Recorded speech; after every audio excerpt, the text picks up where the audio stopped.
കോൺഗ്രസിനകത്തെ പൊട്ടലും ചീറ്റലും പിറുപിറുക്കലും ഒക്കെ ആളിക്കത്തിച്ച് ഇടതുപക്ഷത്തിന് വിജയം കൊയ്യണമെങ്കിൽ ചുറുചുറുക്കുള്ള നേതാക്കളെ വെട്ടണം. അതും ആരും ഒരിക്കലും ചോദ്യവുമായി വരാത്ത തരത്തിൽ. അതിന് ഏറ്റവും ഉത്തമം പീഡനവും പെണ്ണുകേസുമാണ്. അങ്ങനെയാണ് മാങ്കൂട്ടത്തെ ആദ്യം കുരുക്കിയത്.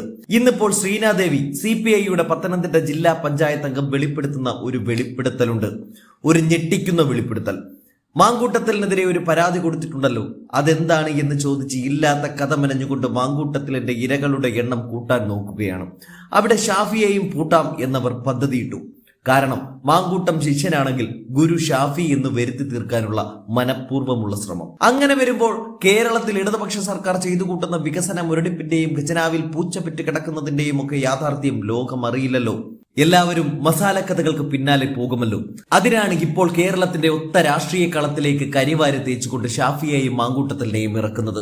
എന്നാൽ അതിനൊക്കെ അപ്പുറത്ത് ഈ മസാല രാഷ്ട്രീയത്തിൽ മുങ്ങിപ്പോകുന്ന ചിലതുണ്ട്. അവിടെ കുരുക്കു വീഴുന്നത് ആരോഗ്യ വകുപ്പിന്റെ മന്ത്രി വീണ ജോർജിനാണ്. സർക്കാരിന്റെ ഉപകരണം വാങ്ങാൻ സംവിധാനം ശരിയല്ലെന്നും പലപ്പോഴും ശസ്ത്രക്രിയയ്ക്ക് ആവശ്യമായ ഉപകരണങ്ങൾ സമയത്തിന് ലഭിക്കുന്നില്ല എന്നും തിരുവനന്തപുരം മെഡിക്കൽ കോളേജിലെ 4 വകുപ്പ് മേധാവികളുടെ മൊഴി പുറത്തു വന്നിരുന്നു. യൂറോളജി വിഭാഗം മേധാവി ഡോക്ടർ CH ഹാരിസിന്റെ വെളിപ്പെടുത്തലിനെ തുടർന്ന് അന്വേഷണം നടത്തിയ 4 അംഗ സമിതിയോടായിരുന്നു ഡോക്ടർമാരുടെ വെളിപ്പെടുത്തൽ. വിവരാവകാശ നിയമപ്രകാരം പോലും പുറത്തുവിടാതിരുന്ന റിപ്പോർട്ടാണ് ഒടുവിൽ അപ്പീലിനെ തുടർന്ന് ആരോഗ്യവകുപ്പിന് പുറത്തുവിടേണ്ടി വന്നിരിക്കുന്നത്. Nephrology, neurology, gastrology, neuro surgery വകുപ്പ് മേധാവികളാണ് ഡോക്ടർ CH ഹാരിസ് ഉന്നയിച്ച പ്രശ്നത്തോട് യോജിച്ചത്. ഉപകരണങ്ങൾ തകരാറിലാകുന്നത് കാരണം ഇടയ്ക്കിടയ്ക്ക് ശസ്ത്രക്രിയകൾ മാറ്റിവെക്കേണ്ടി വരാറുണ്ടെന്ന് ഇവർ പറഞ്ഞു. യൂറോളജി വിഭാഗം 2ാം യൂണിറ്റിലെ ഡോക്ടറും ഉപകരണങ്ങൾ വിതരണം ചെയ്യുന്നതിലെ കാലതാമസം ചൂണ്ടിക്കാട്ടി. എന്നാൽ ശസ്ത്രക്രിയയ്ക്ക് ഉപയോഗിക്കുന്ന ലിത്തോക്ലാസ്റ്റ് പ്രോബ് കേടായാൽ പകരം മറ്റൊരു ഉപകരണം താൻ കരുതി വെച്ചിട്ടുണ്ടെന്നും അതിനാൽ ശസ്ത്രക്രിയകൾ മുടങ്ങിയിട്ടില്ല എന്നും അദ്ദേഹം മൊഴി നൽകി. ഈ ഉപകരണം ഉപയോഗിക്കാമായിരുന്നില്ലേ എന്ന് അന്വേഷണ സമിതി ആരാഞ്ഞപ്പോൾ അത് മറ്റൊരു യൂണിറ്റിലായതിനാൽ അതേക്കുറിച്ച് അറിവുണ്ടായിരുന്നില്ലെന്ന് ഡോക്ടർ ഹാരിസ് മറുപടി നൽകി.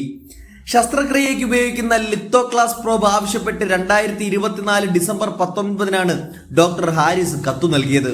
എന്നാൽ 2025 ജൂൺ 23 മാത്രമാണ് കളക്ടറിൽ നിന്നും ഭരണാനുമതി ലഭിച്ചത്. അടിയന്തരമായ ആവശ്യമുള്ള ഉപകരണം വാങ്ങാൻ 6 മാസം എടുത്തു. 1 ലക്ഷം രൂപ വരെയുള്ള ഉപകരണങ്ങൾ വാങ്ങാനാണ് HDS സൂപ്രണ്ടിന് അനുമതി. ഇത്തരം പ്രശ്നങ്ങൾ ആവർത്തിക്കാതിരിക്കാൻ സൂപ്രണ്ടിന്റെ സാമ്പത്തിക അധികാരം കൂട്ടണം. കളക്ടറുടെ ഓഫീസിലെ ഫയൽ നീക്കം നിരീക്ഷിക്കണം.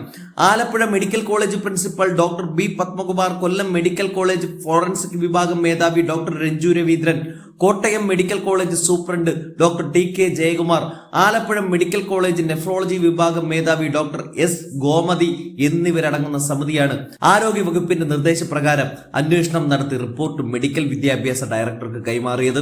പലവട്ടം ഉന്നയിച്ചിട്ടും പ്രശ്നപരിഹാരം ഉണ്ടാകാത്തതിനാലാണ് മാധ്യമങ്ങൾക്ക് മുന്നിൽ വന്നതെന്ന് ഡോക്ടർ ഹാരിസ് വിശദീകരിച്ചുവെങ്കിലും ഇത് പെരുമാറ്റച്ചട്ട ലംഘനമെന്ന് റിപ്പോർട്ടിലുണ്ട്.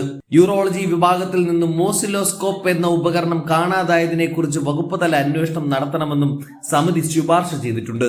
ഉപകരണങ്ങൾ വാങ്ങുന്നതിന് 4000 രൂപ വരെ നൽകിയിട്ടുണ്ടെന്ന് രോഗികളുടെ മൊഴി. കാരുണ്യ പദ്ധതിക്ക് കീഴിലെ രോഗികൾക്ക് പോലും പണം നൽകി ചികിത്സാ ഉപകരണങ്ങളും സാധനങ്ങളും വാങ്ങേണ്ടി വരാറുണ്ട് എന്നും റിപ്പോർട്ടിലുണ്ട്.